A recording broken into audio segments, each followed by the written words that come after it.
maadayska maalmo dhaama maanta maadayska maalmo dhaama maanta waxa uu qayb ka yahay barnaamijka hiigsiga nolosha oo ay soo saaraan BBC Media Action lagana baahiyo laanta afka Soomaaliga ee BBC barnaamijkan waxa uu ku saabsan yahay dhalinyarta furitaanka barnaamijkan waxa loo sameeyay hees hab soo saarka heestaasi iyo hababkii ay soo martay ayaanu muuqaalkan kooban idinku soo gudbinaynaa heestan waxa ereyada sameeyay Sidiiq Maxamed Burmad habdhaca luuqda heesta ama laxanka heestani waxa sameeyay Mustafa Macalin Caydiid waa heeska kooban laba beey iyo laba kooras waana isdhexgal imkan waxa uu diyaar ah labadii fanaan Cabdi Fataax Raawi iyo Amran oo kala qaybaya labadii beey oo bixiya wada shada sameeyay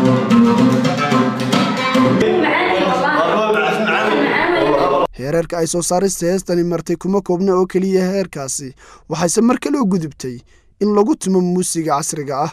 waxaana muusigaasi u sameeyay Maxamed Xaaji Xasan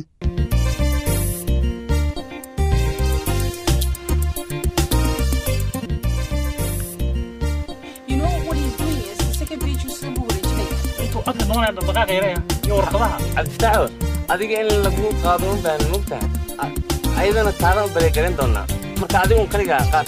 iyana marka dambe qaadaysa miya dambe qaadaysa okay qof waliba gaabku ku leeyahay marka hore wada qaadaya qofka kale marka dambe qaadaya marka adu amrade dhaqdhaqaaq ka joojiya arbaaray baradada min arbaaray rabqoli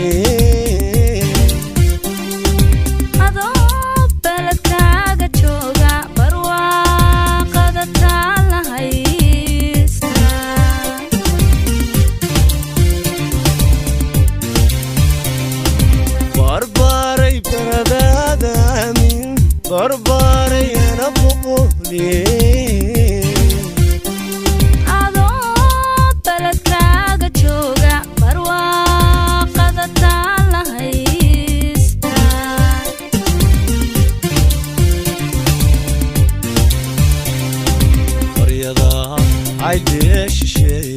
إلهي كوما باري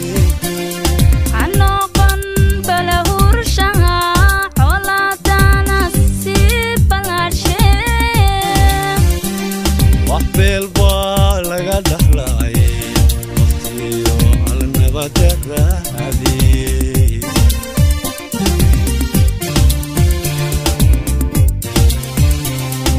وريضا عيديش إلهي كوما باري عنقن بلهور شها حولا تانا سيب العشي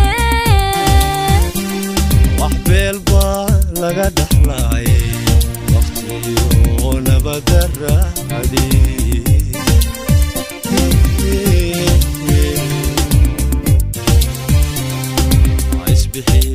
وبيحي أوتان وشذاها سمي ونكسن اسبحي وبيحي أوتان على بول شذاها سمي ونكسن ويلو وبرد الكاغا عنكاغانا سيبلاري Ankagana siblari